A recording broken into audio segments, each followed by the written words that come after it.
오늘은 교회가 정한 가정 주일이며 또 부부들의 주일입니다.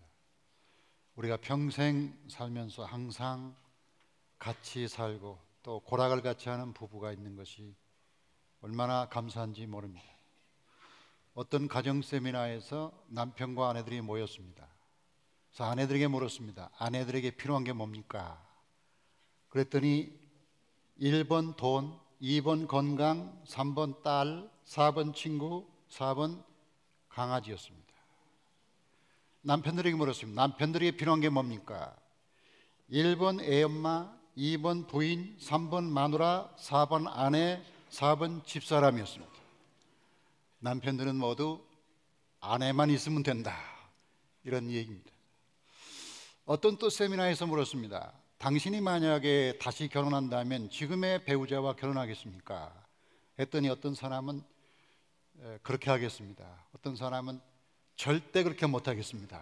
다양한 의견이 나왔는데 한 사람이 거기다가 글을 썼습니다. 골비였나? 이렇게 썼다고 하는데 여러분에게 만약에 그 질문을 묻는다면 어떻게 답변하겠습니까? 쉽지는 않죠. 정말 우리가 한 생을 살아가면서 함께 살아가는 게 오히려 부모보다 아내, 남편이 훨씬 더 많은데 오늘은 교회가 정한 부부주일이지만 내일은 5월 21일은 국회가 정한 법정 기념일입니다. 부부의 날. 그래서 5월 21일인 것은 둘이 하나가 된다, 둘이 하나가 되는 날 해서 5월 21일을 국회가 정한 법정 기념일이라고 합니다. 정말 이렇게 우리가 부부주일을 맞이해서 우리의 부부를, 가정을 다시 한번 생각해 볼 필요가 있겠습니다. 어떤 사람의 눈으로 이 가정을 볼까 하다가 그래도 가정에 경험 있는 사람이 말하는 게 낫지 않을까, 사도 바울보다는 베드로가 낫지 않을까. 왜냐하면 바울은 총각으로 지냈거든요. 근데 베드로는 결혼한 경험이 있기 때문에 이 경험을 가진 베드로의 말이 훨씬 낫지 않을까. 12사도 중에 아마도 결혼한 사람은 베드로가 아닌가. 왜냐하면 예수님이 갈릴리 가버나움에 사실 때 그 장모의 병을 치료했다, 베드로의 장모의 병을 치료했다고 하시거든요. 그러니까 아마도 이 베드로는 아내를 데리고 살았을 것이다. 또 학자들의 말에 의하면 예수님께서 어린이가 내게 오는 것을 용납하고 금하지 말라, 이렇게 말할 때 어린이를 안고 있었는데 그 어린이가 아마 베드로의 딸이 아닐까, 이렇게 추측하는 사람도 있습니다. 이 말은 베드로가 가정의 경험이 있기 때문에 훨씬 실체적으로, 경험적으로 우리에게 가정의 소중함과 중요성을 말해주는데, 오늘 베드로전서 3장은 바로 베드로가 말한 가정의 말씀입니다. 1절 봅니다. 자, 시작. 아내들아, 이와 같이 자기 남편에게 순종하라. 이는 혹 말씀을 순종하지 않는 자라도 말로 말미암지 않고 그 아내의 행실로 말미암아 구원을 받게 하려 함이니. 자, 이 베드로전서 3장의 말씀의 맥락은 이 말씀을 주 한 60년경에 쓴 걸로 봅니다. 왜냐하면 베드로는 주 66년에 순교했잖아요. 그러니까 그 이전에 썼을 거니까 아마 60년대 초반에 썼을 것이라고 보는데, 이 주 60년경에는 기독교가 거의 없습니다. 그래서 소수의 여자 기독교인만 있고 남자들은 거의 하나님을 모르는 그런 시대예요. 그러니까 이 소수의 그리스도인 여성들에게 남편들을 어떻게 전도해서 어떻게 하나님께 인도할 것인가에 관심을 가지고 베드로가 이 성경을 쓴 겁니다. 근데 그 중에 제일 중요한 것은 그렇게 될 때 그 믿지 않는 남자들에게 말을 많이 하지 말아라. 믿는 여자들이요, 말을 많이 해서 남자들을 감동시키려고 하지 말아라. 남자는 절대 말로 안 변한다, 이 얘기를 지금 하고 있는 거죠.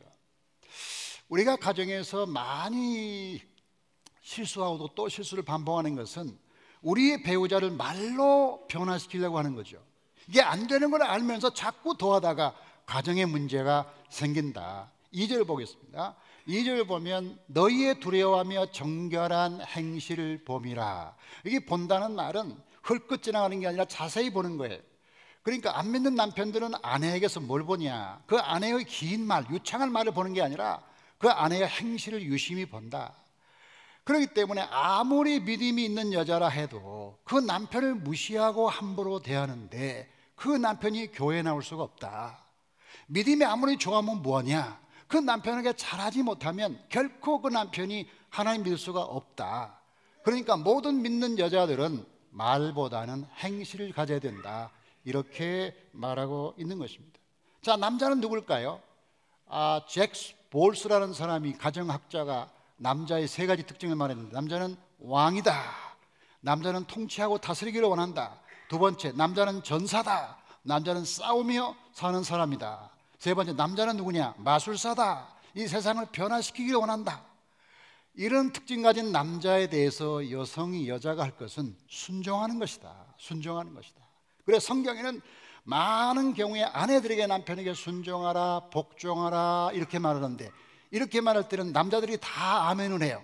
근데 여성들은 거의 아멘 안 해요. 그래서 왜 아멘 안 듣는가 하고 보니까 두 가지 이유가 있는 거죠.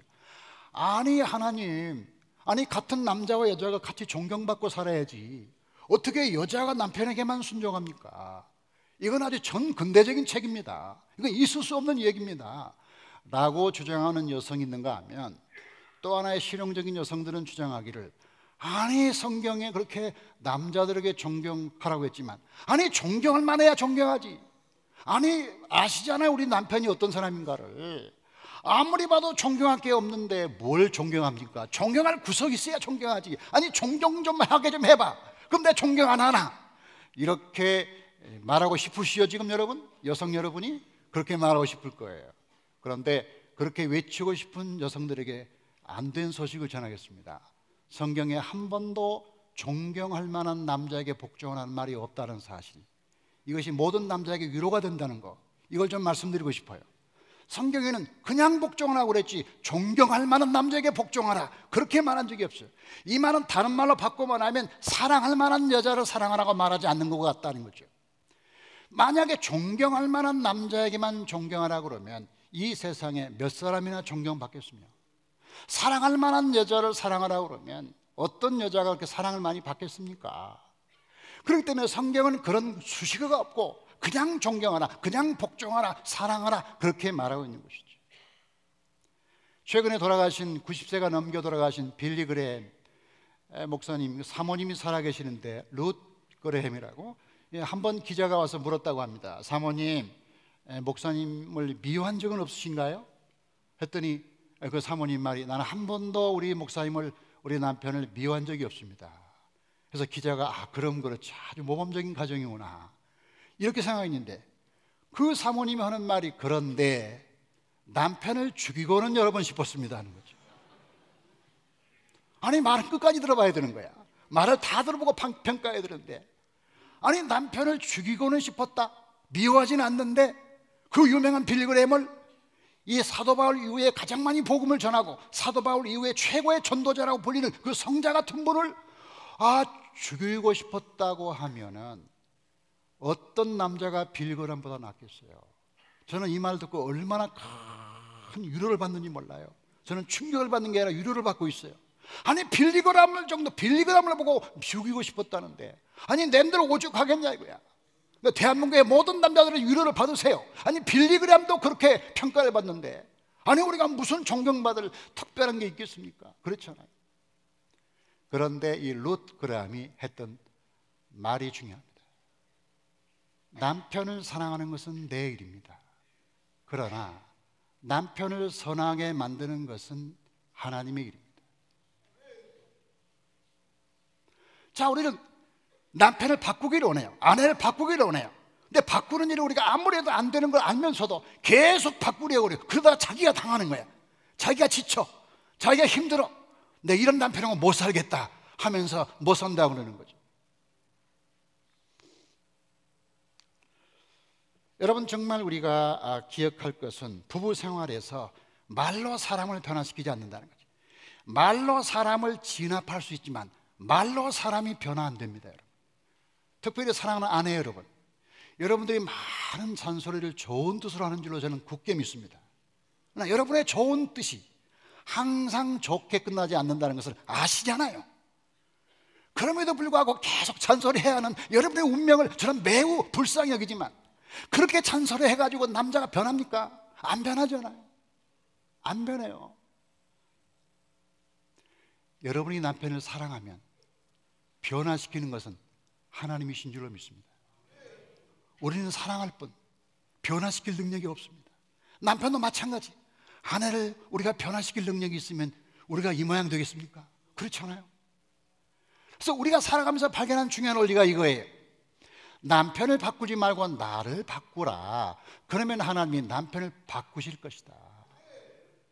우리가 남편을 바꾸거나 아내를 바꾸는 노력에 반만 가지면 우리 자신을 바꿀 수가 있는데, 우리 자신을 바꾸는 건 내가 결심만 하면 되는데 상대방 바꾸는 건 내가 결심만 하고 되는 게 아니잖아요. 그러니까 이 안 되는 일을 가지고 막 몸부림치면서 고민하지 말고 되는 일부터 먼저 하면 안 될까요? 나를 바꿀 수 있잖아요. 나는 내가 결심하고 달라져야지. 그러면 좀 달라지잖아요. 내가 나를 변화시키는 노력을 하지 않고 상대방을 변화시키려고 하면 되겠습니까? 안 되잖아요. 그게 잘 안 되잖아요. 그래서 3절 보세요. 이 3절이 뭐라고 하면 너희의 단장을 머리를 꾸미고 금을 차고 아름다운 옷을 입는 외모로 하지 말고 오직 마음에 숨은 사람을 온유하고 안정한 심령에 썩지 아니할 것으로 하라. 이는 하나님 앞에 값진 것이니라. 이렇게 외모를 꾸미는 것이 아니라 자기 내면 세계를 꾸면서 자기 속사람이 달라지면 그러면 남편도 바뀌고 아내도 바뀐다, 이렇게 말할 수가 있는 것입니다. 이 알파고스를 만든 니키 건볼이 그런 말 했죠. 사랑은 상대가 옳을 때 인정해 주는 것과 옳지 않았을 때 잊어주는 것이다. 자, 이 말은 우리가 이렇게 하고 있어요. 사랑은 상대가 옳았을 때 아무런 인정을 안 해줄 뿐만 아니라, 보여주세요, 상대가 잘못할 때 계속 그걸 지적하는 것이다. 이게 우리가 하고 있는 일이라는 거예요. 상대가 옳지 않을 때 계속 그걸 지적하면 그 사람이 고쳐주면 좋은데 잘 안 된다니까요. 여러분도 안 고치잖아요. 자기도 안 고치는 거 왜 남보고 고치라고 그래? 그렇잖아요. 자기도 못 고치면서 왜 남보고 자꾸 남의 옳지 않는 걸 자꾸 얘기하냔 말이야. 자기가 고쳐가면서 나처럼 좀 해보라고 해도 좀 될까 말까 하는데, 자기는 가만히 있으면서 상대방이 옳지 않을 때 계속 얘기하면 이게 되는 것이냐, 안 되지 않느냐. 이게 제가 보니까 이 부부관계에 있어서 좋은 것은 세 가지 같아요. 잘할 때 칭찬해주고, 못할 때 잊어버리고, 그리고 어떤 경우든지 내가 변화되려고 애쓰고, 이 세 가지를 우리가 같이 가야 되지 않을까. 근데 여기에 꼭 들어갈 한마디가 더 있어요. 그게 뭐냐면 우리의 과거를 가지고 얘기하지 말고 현재 행복을 누리는 게 중요하다는 거죠. 저희 아주 부끄러운 가정 얘기를 좀 해야겠는데, 이번에 제가 미국 갔잖아요. 딸이 이제 공부 마치고 이사 가는데 이사 도와주기 위해서 갔잖아요. 자, 근데 짐이 말이죠, 그렇게 이삿짐 센터를 부를 만큼 많지가 않아요. 뭐 그렇다고 아주 적은 것도 아니고, 그래서 딸의 차에다가 이제 가득 싣고 저도 차를 한 대 불러가지고 그 차에다가 싣고 이제 가려고 그랬어요. 한 4시간, 5시간 가잖아요. 근데 제가 자신이 없는 거예요, 운전에. 그래가지고 내가 운전 못하겠다 했더니 이제 딸이 자기 차에만 실을 수 있을 만큼만 짐을 남겨놓고 그 짐을 버리기 시작한 거예요. 쌀은 다른 사람 주고, 뭐 옷도 뭐 꼭 입을 만한 것만 싸고, 그 다음에 뭐 가재도구 같은 거 무거운 건 웬만큼은 남을 주거나 버리거나 하고, 그 다음에 뭐 걸레도 버리고 다 버린 거예요. 그래서 갈 때는 뭐 가벼우니까 좋았어요. 몰랐어요. 막상 가보니까 버린 게 다 필요한 거예요. 그게 여기는 버린 것이 다 필요한 것만 버린 거야. 그래가지고 밥 얻으려고 보니까 쌀이 있어야지. 야, 쌀 어디다 놨어? 누구 줬어요? 그래? 이거 어디 갔어? 누구 줬어요? 이거 어디 갔어? 버렸어요. 왜 버렸어? 그걸 아직 쓸만한데 왜 버렸어? 아니, 엄마 아빠가 봤잖아요, 버린 거를. 근데 왜 버렸어? 제가 조금 진도를 나갔다면 부장간에 인연을 끊고 올 뻔했어요. 제가 느낀 건 뭐냐면, 사람을 불행하게 하는 것은 과거를 가지고 얘기하는 거죠. 왜 그랬어? 그러지 않았어야 하는데, 그러지 않았으면 좋을 뻔했잖아. 왜 그렇게 했는데? 당신이 뭐라고 말했어? 20년 전에 뭐라고 말했는데 당신이 그렇게 안 했으면 우리 집 지금 잘 살았을 거야. 당신이 그따위로 하니까, 이렇게 하니까, 이러니까 저러니까. 우리는 나도 모르게 자꾸 과거를 얘기하면 과거가 치유된다고 생각해요. 여러분, 과거를 얘기한다고 과거가 사라지거나 회복되거나 바꾸지나요? 예? 당신이 그렇게 하지 않았으면 좋았다는 말을 반복하면 그렇게 안 되나요? 과거를 얘기하면 현재가 치유되나요? 아니잖아요. 아닌 걸 알면서도 부부간의 문제, 대부분의 문제는 뭐냐면 과거에 당신 나이가 어떻게 했는지 아냐 이거야. 당신은 알고 있냐? 똑똑히 알아라 이거야. 30년 전에 당신 어머니가 나한테 했던 말 지금 머리에 가만히 있다 이거야. 이야, 나는 대한민국의 아줌마들이 얼마나 기억력이 좋은 것을 잘 알고 있어. 30년 전, 20년 전, 25년 전 그 시어머니가 했던 말을 다 기억하고 있는데 글자 한자 틀림없이 다 기억하고 있어요. 남자들은 잘 잊어버리는데 어떻게 여자들은 그렇게 기억력이 좋은지 나는 모르겠어요. 대한민국의 여성들은 얼마나 기억이 좋은지 나는 몰라. 여러분, 내가 당신을 그때 길다방에서 만나지 않았으면 좋았을 텐데 그렇다고 해서 지금 헤어져야 됩니까? 당신이 그따위로 하지 않았으면 더 좋을 텐데 그렇다고 애들이 더 잘 됩니까? 아니잖아요. 당신과 나서의 저 바다가 없었으면 좋았을 텐데 그 바다가 없으면 좋겠습니까? 어떻게 자꾸 과거형으로 말합니까? 어떻게 우리 입술에 늘 배어있는 것이 자꾸 과거를 브레임하는 거예요. 상대방의 책임을 돌리는 거예요. 책임을 져주는 게 아니라 책임을 전가시키는 거죠. 그래가지고 가정이 되겠냐? 안 되잖아요. 그런 식으로 말하기를 좋아하는 사람이 하나 있었죠. 성경에 마르다였습니다. 마르다의 오빠 나사로가 병들어 죽게 되자 예수님이 그것을 방문하는데 좀 늦게 갔습니다. 늦게 갔더니 이 오빠 나사로가 죽은 거예요. 나사로가 뛰어와서 이렇게 말합니다. 마르다가 예수께 여짜오되 주께서 여기 계셨더라면 내 오라버니가 죽지 아니하였겠나이다. 이 말은 뭐냐면 이 예수님이 일찍 오셨더라면 내 오라버니가 죽지 않았을 텐데 늦게 왔기 때문에 내 오라버니가 죽었다. 그 오라버니의 죽음의 책임을 예수님께 약간 지금 전가시키고 있는 거죠. 그러면 여동생 입장에서는 그렇게 말할 수 있겠다고 생각을 합니다. 답답하니까 오빠가 안 죽기를 바라는 마음으로 했을 거예요. 그런 마음은 이해가 되지만 이때 예수님이 어떻게 답변했냐가 중요하죠. 자, 예수께서 이르시되 내 오라비가 다시 살아나리라. 이 마르다는 지금 가정법으로 말하고 있어요. 그 다음에 과거형으로 말하는 과거 가정법이 그랬었으면 하고 얘기하는 거죠. 예수님이 현재형으로 말하고 있을 뿐만 아니라 현재형으로 지금 말하고 있는데 내 오라비 앞에 원문에는 내가 믿으면 이란 말이 들어가 있어요. 이 말을 다시 말하면 예수께서 이르시되 내가 믿으면 내 오라비가 다시 살아나리라. 여러분, 지금 마르다 입장에서는 예수님이 일찍 오지 않는 것을 지금 책임을 추궁하면서 얘기를 하는데 그럼 일찍 왔으면 나사로가 안 죽었을까요? 일찍 왔으면 나사로가 안 죽었단 말입니까? 모르겠어요. 안 죽을 수 있었다고 봅니다. 예수님이 일찍 오셨으면 나사로가 안 죽을 수 있었죠. 그럼 나사로가 안 죽으면 나사로가 부활했을까요? 나사로의 부활 사건은 그 뒤에 있을 예수님의 부활 사건은 예고편이잖아요. 예수님이 한 번도 부활한 적이 없는 이 역사 속에서 나사로의 사건을 통해서 뭔가 상징적으로 말하려는 뜻이 있었을 거 아니에요? 그럼 예수님이 늦게 오신 것은 하나님의 신비한 계획과 뜻 가운데 있지 않을까요? 우리가 왜 늦게 왔느냐만 말할 게 아니라 늦게 온 것에 대한 하나님의 시각으로 볼 필요가 있지 않느냐 이 말. 그러니까 내가 믿으면 내 오라비가 살아나리라 하신 말씀은 우리의 과거에 대한 시각에 있어서 하나님의 시각으로 볼 필요가 있음을 말하고 있는 게 아닌가. 우리는 우리의 과거에 실수하고 잘못한 것이 현재에 나쁜 영향을 미쳤다고만 생각하지만 그 나쁜 영향력이 조금 더 시간이 지나면 더 좋을 수가 있다는 걸 많이 경험해요. 자, 우리가 어떤 때 매우 안 좋았어요. 근데 그것이 지금의 안 좋은 영향을 미친 건 맞아요. 근데 조금 더 기다려보면 먼 훗날 좋은 결과가 올 때가 많아요. 이게 하나님의 신비한 과거에 대한 해석이죠. 그러면 우리가 왜 그랬냐고만 말할 게 아니라 그것이 다 나중에 좋은 결과를 가져올 수 있다는 사실을 생각을 안 하고 우리는 늘 과거를 갖다가 부정하고 그렇게 한 사람에 대해서 책임을 몰아세우는 쪽으로 가다 보니까 이게 늘 부부간의 사이가 안 좋고 다투고 이런다는 거예요.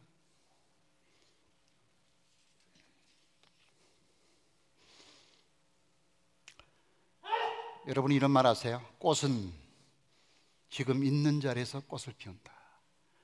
꽃은 한 번도 자기가 꽃을 피우기 위하여 다른 장소를 얘기하거나 다른 때에 피겠다고 말한 적이 없다. 그냥 그 자리에서 꽃을 피운다. 제가 지지난주인가 3주 전에 룻과 나오미 얘기하면서 나오미의 행복이 룻에 의존하는 한 늘 행복하지 못할 것이다. 나오미는 나오미대로 믿음으로 늘 행복하게 사는 법을 배워야 된다. 며느리가 나한테 전화하기를 기다리지 말라. 아들이 잘하면 좋지만 아들이 잘하기 때문에 행복해서는 안 된다. 아들이 못해도 행복해야 된다. 그 얘기를 했는데 마찬가지 패러다임으로 우리가 과거에 잘못했지만 늘 거기에 붙잡혀서 과거에 그랬으면 좋았겠다, 그랬으면 좋았겠다를 반복한다고 해서 우리가 행복해지지 않는 거죠. 특별히 배우자에 있어서 자꾸 과거의 문제를 끄집어내면 이거 어떻게 되겠어요? 이건 아무것도 되지 않는 것이잖아요. 그래서 성경 볼까요? 시편 보세요. 시편 보면 이 날은 여호와께서 정하신 것이라 이 날에 우리가 즐거워하고 기뻐하리로다. 이 날은 하나님이 주신 오늘이죠. 오늘 하나님이 정하신 것이고 이 날에 즐거워하고 기뻐해야 내일 또 기뻐하지. 그렇잖아요. 하나님께서 우리에게 주시는 최고의 행복, 오늘 여기서 주시는 행복을 누리시고 과거는 하나님께 맡기시기를 주의 이름으로 축복합니다. 자, 우리가 이 베드로가 가르치는 가정의 세 번째 요소를 생각해야 오늘 말씀이 완전해집니다.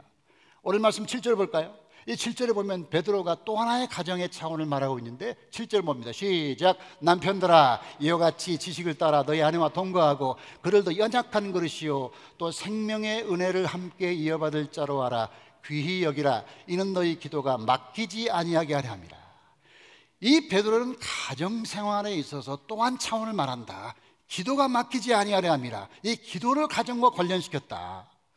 자, 그래서 우리가 교회 안에서 듣는 가정에 대한 메시지가 행복하십시오, 가정에서 알콩달콩 사십시오, 자식들과 함께 사랑하며 살아야 됩니다, 이런 얘기를 교회에서 많이 하지만 제가 질문 드립니다. 단지 그 얘기를 하는 것이 교회입니까? 단지 그 얘기만 하면 되는 겁니까? 교회는 나만 행복하게 살라고 말하는 것입니까? 행복이 우리 삶의 목표일까요? 행복은 제가 믿기는 하나님을 닮아가고 하나님을 거룩하게 섬기는 삶에서 주시는 하나님의 축복이죠. 하나님의 선물이죠. 우리 삶의 목표가 아니죠. 하나님의 선물이죠. 결과적으로 주시는 선물이죠. 그런데 그거를 목표로 삼으니까 더구나 그 행복을 감정적으로 해석하니까 가정마다 행복하지 않으면 그만두겠다는 거예요. 뭐가 행복입니까? 그 행복하지 않으면 그만두겠다는 그 말에 따라서 너무 우리가 기독교인들도 쉽게 그 논리에 빠지고 있다. 근데 베드로는 여기에서 우리 행복을 뛰어넘어 또 다른 차원의 가정을 말하고 있는데 기도가 막히지 않는 법, 다시 말해서 영적인 차원, 이 가정의 영적인 차원이 있어야 진정한 행복이다. 그럼 진정한 영적인 차원의 기도가 막히지 않는 영적인 가정이 뭘까? 오늘 7절이 세 가지가 나와요. 첫째는 지식을 따라. 다 같이 지식을 따라. 이 지식을 따라 이 말의 원래의 본문은 남편과 아내가 서로의 마음을 깊이 이해하고 그 감정과 그 마음을 이해하라는 뜻이죠. 그 마음의 상처와 아픔을 이해하라는 뜻이죠. 이것이 이제 2차적인 의미죠. 그러나 조금 더 나가면 남편과 아내가 아무리 서로를 깊이 이해한다고 해서 최선의 부부가 되겠습니까? 남편과 아내가 다 이해하면 그게 아름다운 가정입니까? 남편과 아내가 서로가 모르는 다른 차원도 있지 않겠습니까? 이게 성경이 말하는 차원이죠. 남편과 아내가 아무리 서로를 깊이 알아도 두 사람이 모르는 또 다른 차원의 얘기가 얼마나 많은지 몰라요. 이게 신앙적인 차원인 거죠. 그러니까 남편과 아내가 서로를 깊이 알아야 되지만 그것만 가지고 충분하지 않다. 하나님을 알아야 되는데 하나님이 뭐냐? 결혼이 뭐냐? 결혼은 한 남자와 한 여자의 결합이라고 보통은 얘기하죠. 성경은 그 이상을 말하지. 어떻게 말합니까? 결혼은 하나님과 인간과의 결합인데 하나님이 인간을 사랑하시고 인간이 하나님을 경외하는 그것을 가정에서 축소판으로 만들어 놓은 건데, 그래서 남편은 하나님 역할하고 아내는 백성 역할에서 하나님과 인간과의 언약을 가정에서 실현하는 성경적인 신앙적인 방법인 거죠. 다만 우리가 감정이 좋고 나쁘고를 떠나서 이거 하나님을 대입하지 않으면 언제나 가정은 깨지게 돼 있다. 우리 둘만의 문제가 되는 한, 우리 둘만 기분 나쁘면 언제나 가정은 깨지게 돼 있어요.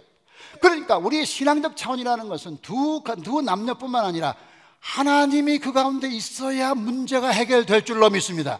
이 하나님을 아는 게 중요한데, 그럼 하나님이 어떤 차원을 아느냐? 하나님이 인간을 엄청나게 사랑하시고 그래서 그 인간이 죄를 범하지만 끝까지 찾아가서 구원했다. 이게 호세 아닙니까? 호세아서 보세요.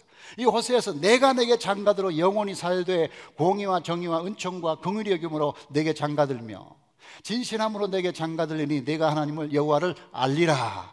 내가 너와 결혼하였다. 이게 하나님이죠. 하나님이 신랑이 되고 우리는 신부가 되는 거예요. 이것이 아가서의 내용이기도 해요. 아가서나 호세아서나 보여주는 결혼의 성경적 원형은 하나님이 신랑이고 우리가 신부인 거예요. 그럼 신랑은 자기를 버리고 신부를 사랑했어요. 신부는 복종하며 신랑을 따라. 이 하나님과 인간과의 관계를 그대로 가정에다 갖다 놓고 너희들이 가정에서 한번 해봐, 한번 해봐, 한번 해보라는 것이거든요. 둘이 살라는 게 아니에요. 하나님이 그렇게 주시는 언약 관계를 가정에서 한번 해보라는 것이거든요. 오늘날의 가정이 하나님을 없애버리고 자기 둘만 알콩달콩 살다가 기분 나쁘면 그만두잖아요. 기분 나쁘면 그만두는 문제가 아닌 거거든요. 이 하나님의 중간에 있어야 된다는 거죠. 그래서 우리가 결혼식에서 제일 중요한 건 주례사가 아닙니다. 결혼식에 제일 중요한 것은 두 사람의 약속입니다. 두 사람이 뭐라고 약속했어요? 죽음이 우리를 가다 놓을 때까지 끝까지 같이 가겠다 그러잖아요. 그러면 그 고백은 누구로부터 나왔느냐? 하나님이 우리를 사랑하시는 고백이에요. 본래 그게 하나님이 우리를 죽도록 사랑하시고 그의 아들을 보내시기까지 사랑하셨는데 그 사랑을 너희들의 가정에서 한번 해봐라, 내가 도와줄게, 이거거든요. 그러니까 가정에 대해서 알아야 되는데 뭘 알아야 되느냐? 하나님이 우리 가정을 짝지어 주시고 하나님 나라를 이 땅에 이루게 하셨다. 그 두 번째가 동거하고요. 동거하고. 이 동거하고는 같이 산다는 거죠. 부부가 다 집에 같이 살지 않아요. 이 말을 헬라 원문으로 보면 함께 집을 이룬다 그런 뜻이에요. 그러니까 남자와 여자가 만나서 집에서 함께 살면서 집을 이루는데, 우리가 동거에 대해서 말할 때 이런 생각해 봐요. 자, 이 많은 사람이 이런 생각해요. 가정은 행복해야 된다. 자, 행복해야 되니까 하지 말 건 다투지도 말고 싸우지도 말고 서로 다른 생각도 뭐 할 수 있으면 하지 말고 한 마음을 가져야 된다. 자, 말은 듣기를 참 좋아요. 말을 들을 때는 아멘이 나올 만해요. 근데 막상 돌아가면 싸우게 되고 다투게 되고 다른 의견이 있는 거죠. 그렇잖아요. 그러면 현실적인 가정에서 이 현실 가정을 우리가 어떻게 이해할 것이냐가 매우 중요한 거죠. 여러분, 우리 가정에서 남자와 여자가 만나서 다투고 살고 갈등하며 살죠. 대부분이 그렇습니다. 그것이 지나치면 안 되지만 이것을 통해서 주시는 축복이 뭔지 알아요? 여러분, 장경동 목사님이 쓰신 책 중에 좋은 책이 한 권 있어요. 이런 책을 썼어요. 결혼하면 괴롭고 안 하면 외롭고. 이 장경동 목사님이 부흥회만 잘하는 게 아니라 이런 말도 잘 만들어내요. 그러면 여러분은 어떤 쪽을 택하겠습니까? 괴로운 쪽을 택하겠어요? 외로운 쪽을 택하겠어요? 안 하면 외롭고 하면 괴로운데. 여러분, 괴롭지만 하는 쪽을 택해야 돼요. 왜냐? 여기서 괴롭다는 것은 부정적인 의미가 아니라 우리가 둘이 만나서 서로 다투고 서로 의견이 다르지만 그 과정을 통하여 우리의 모서리가 부드러워지고 우리의 모난 성격이 부드러워지고 우리의 자기만 알던 내가 상대방도 알게 되고 여자에 대해서 아무것도 몰랐던 내가 여성의 마음도 알게 되고 언뜻 볼 때는 우악스럽게 생기고 그렇게 못나 보이는 남자 속에는 진심도 보게 되고 서로 배려하게 되고 그 아플 때 서로 울게 되는 거죠. 제가 좋아하는 노래 중에 김종환의 사랑을 위하여, 가사를 제가 써왔는데 가사가 뭐라고 되어 있냐면 내가 아플 때보다 네가 아플 때 내 가슴은 철들게 하고 내 가슴은 철들게 했고. 와, 나는 이 구절에 엄청난 은혜를 받고 있어요. 이 구절은 찬송가 867장에 올라가야 되고 너무나 가사가 좋아요.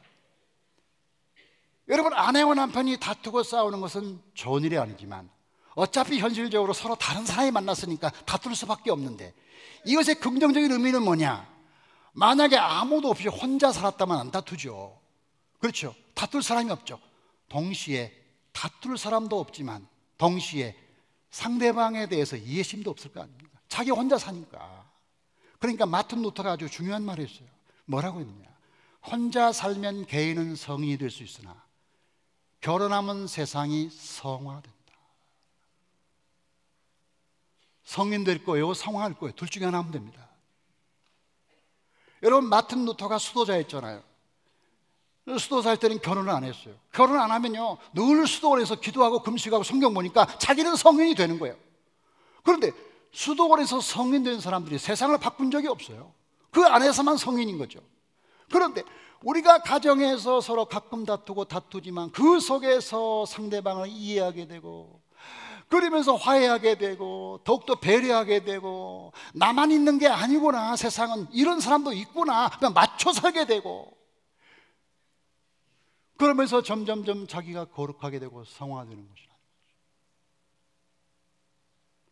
어떤 사람이 말했잖아요. 당신이 만약에 좋은 아내를 만나거든 당신은 매우 행복할 것이다. 당신이 만약에 악한 여자를 만나면 당신은 철학자가 될 것이다. 우리 교인 가운데 저한테 그런 말이에요. 목사님, 내가 이 남편을 만나가지고 내가 얼마나 고생하는지 모른다고. 근데 이 사람 만난 걸 너무 후회한다. 제가 그 얘기 듣고 속으로 생각해요. 당신이 그 남자 만났으니까 그만큼 된 거야.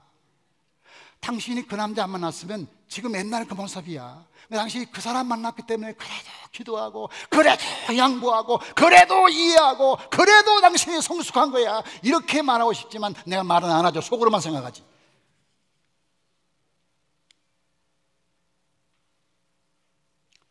조금 다투면서 하세요. 완벽한 부부도 없고 완벽한 부부가 되지도 않습니다. 가끔 다투시고 가끔 갈등하지만 그 관계를 통하여 왜 다툽니까? 내가 항상 틀리기 때문에 다툽니까? 내가 옳기 때문에 다툽니까? 옳고 그름의 문제가 아니라 감정의 문제, 대부분의 다툼의 이유는. 그리고 더 신학적으로 말하면 죄악의 문제. 내 속에 자존심이 있기 때문에 상대방에 지지 않겠다는 거 아니에요. 아내 말이 옳아요. 지금 아내 말이 옳지만 남자는 가만히 있지는 않고 뭐가 어찌 하고 소리 지르다가 다투는 거거든요. 그러면 이것을 한번 분석해 보면 다투는 건 잘못했지만 그 과정을 통하여 내 속에 죄악성이 있구나. 야, 아내 말이 맞는데 맞다고 해주면 되는데 내 맞다고 해 못 해주지. 내 속에 자존심 때문에 이것 때문에 못하는구나. 나는 이런 사람인가 하고 평소에는 모르는데 기도하다가 깨닫게 되잖아요. 기도하다가 얼마나 큰 발견이에요. 남편이 없었으면 못 발견해. 그거 안 싸웠으면 못 발견하는 거야. 수도원에 있었으면 당신은 금식하면서 거룩하게 얼굴이 환하게 될 수 있지만 세상을 변화시키지는 못했다는 거죠. 그러니까 우리 가정에서 이렇게 좀 갈등하고 다투면서 그것을 부정적으로 볼 것이 아니라 그것을 통하여 나 자신을 다시 되돌아보고 기도하게 되고 상대방을 이해하게 되면서 하나님이 이렇게 나를 사랑하셨구나, 이렇게 한 사람을 사랑하는 것이 어렵구나, 이 한 사람 사랑하는 게 어려운데 하나님이 그의 아들을 보내셨구나 라는 걸 깨닫잖아요. 이게 더 큰 은혜야. 더 큰 은혜야. 다투지 않고 혼자 사는 것보다 그게 더 큰 은혜라고요. 혹시 여러분이 저에게 그 남자 만나서 그때 그 다방에 안 갔더라면, 이렇게 후회하는 사람들에게 제가 말합니다. 당신이 그 사람 만났기 때문에 거기까지 왔다는 것을 가슴에 손을 놓고 생각하면 인정할 거예요. 내가 이만큼 인간적으로 성숙하게 된 것은 그 사람이 나에게 기도를 많이 시켜서 내가 새벽마다 나와서 기도했기 때문에, 그 기도 때문에 그래도 내가 이만큼 자랐구나. 그 사람을 나에게 만나게 한 이유가 있구나. 나로 하여금 나의 자존심과 나의 이런 것을 깨트리고 하나님의 사람으로 훈련시키는 과정이구나. 그러나 주님, 나는 너무 약하기 때문에 너무 많은 시련은 주지 마세요. 나에게 시련을 없애지는 마세요. 그러나 너무 많이 주지는 마세요. 나 시련이 올 때 잘 감당하고 내가 성숙해서 주님처럼 되겠습니다. 이렇게 생각한다면 여러분의 가정에서의 어려운 문제가 다 해결될 줄로 믿습니다. 그리고 마지막이 뭐냐면 생명의 유업을 함께 받는 거예요. 이 부부의 신비는 뭐냐? 이 땅에서 만날 뿐만 아니라 죽은 다음에도 함께 간다는 거 아닙니까? 저는 이 세상에 아무리 사이가 좋은 부모와 자녀가 아니라도 합장하는 걸 본 적이 없어요. 너무나 효도를 많이 하기 때문에 우리 아버지하고 합장한다? 그런 아들만 본 적이 없어요. 그런데 아무리 사이가 안 좋은 부부라도 죽을 때는 많은 경우에 합장을 해요. 야, 난 그거 보고 놀래요. 깜짝 놀래요. 저들이 무덤 속에 싸우면 어떻게 할까? 아니, 평생 싸우는 사람이 무덤 속에 가서 싸우면 어떻게 할까? 그런 염려가 들면서 그 옆에 지나갈 때는 아마 귀신 소리가 날지 모른다. 그 무덤에 갈 때는 조심해야겠다. 그런 생각을 제가 하긴 해요. 그런데요, 이 부부간의 관계라는 게 신비해서 그렇게 다투다가도 마지막에 죽을 때는 눈물 흘리고 제일 눈물 많이 흘리는 게 배우자고, 그리고 죽음 이후까지 같이 간다는 거죠. 여러분이 타이타닉 영화를 보면 제일 마지막 장면이 있습니다. 그 장면이 뭐냐면 그 슈트라우스라는 부부가 물이 막 타이타닉이 기울어가지고 물이 바닷속에서 들어가지고 막 침몰하기 직전인데, 그때 자기 남편이 막 아내를 막 떠밀어서 보트를 타라고 그럽니다. 여보, 당신은 살아야 돼, 빨리 가 하면서 떠밀었는데 그 아내가 한참 가다가 다시 돌아옵니다. 다시 돌아와 자기 남편에게 말합니다. 여보, 당신과 평생을 같이 살았는데 죽음까지도 같이 하고 싶어요. 결국 두 부부는 끌어안고 물속에 빠져 죽는 얘기가 타이타닉의 마지막 모습입니다. 우리가 어떻게 살든지 간에 죽음까지 갈 것이고 그 이후까지 갈 것이니 하나님 우리에게 주신 축복이 얼마나 크고 큰지 몰라요. 하나님 우리 모든 부부들에게 이 위로와 축복이 함께하기를 주의 이름으로 축원합니다. 하나님 감사합니다. 거룩한 부부주일에 우리에게 가정 주신 의미를 생각합니다. 한 남자가 한 여자를 만나 가정을 이루게 하신 주님, 하나님이 서로 돕는 배필로 만나게 하신 뜻을 따라 가정을 이룬 우리가 서로 사랑하고 존경하며 아름다운 가정을 이루도록 도와주시옵소서. 말보다는 행동이 앞서게 하여 주시옵소서. 말로 상대방을 제압할 수는 있으나 말로 상대방을 변화시킬 수 없다는 사실을 우리는 그렇게 많이 경험했음에도 불구하고 말로 상처 주고 말로 상대방을 괴롭히고 있는 우리를 불쌍히 여겨 주시옵소서. 존경할 만한 남편을 찾기보다 존경할 만한 아내가 되게 하여 주시옵소서. 사랑할 만한 아내를 찾기보다 사랑할 수 있는 남편이 될 수 있게 도와주시옵소서. 과거를 붙잡고 씨름하기보다 지금 주어진 현실에서 최선을 다하여 행복한 삶을 살게 하여 주시옵소서. 그때 잘했으면 좋았겠다는 후회하는 시간에 더 잘하게 하여 주시옵소서. 하나님, 꽃은 꽃을 피우기 위해 다른 장소와 시간을 때를 찾지 않습니다. 지금 서 있는 장소에서 꽃을 피우는 것처럼 우리의 가정에 문제가 많지만 다른 생각하지 말고 그 자리에서 그저 사랑하며 아름다운 부부의 꽃을 피우도록 우리 아버지가 도와주시옵소서. 우리 가정이 행복하기를 원한다면 하나님과의 관계에 더 많은 관심을 가지게 하여 주시옵소서. 서로 잘 알되 하나님이 하나님과 우리가 언약 관계를 통하여 가정을 이뤘다는 사실을 믿게 하여 주옵소서. 우리가 함께 동거할 뿐만 아니라 그 속에서 서로 성화되며 하나님을 닮아가는 거룩한 삶이 있게 하여 주옵소서. 우리가 이 땅에서 뿐만 아니라 천국에까지도 같이 갈 존재임을 기억하고 이 땅에서 사이좋게 지내며 행복한 가정을 이루게 하시고 우리를 통하여 태어난 자녀들이 이 땅에서 잘 되고 행복하고 승리하게 하여 주시옵소서. 하나님의 놀라운 은혜를 감사드리며 우리 주 예수 그리스도 이름으로 기도하옵나이다.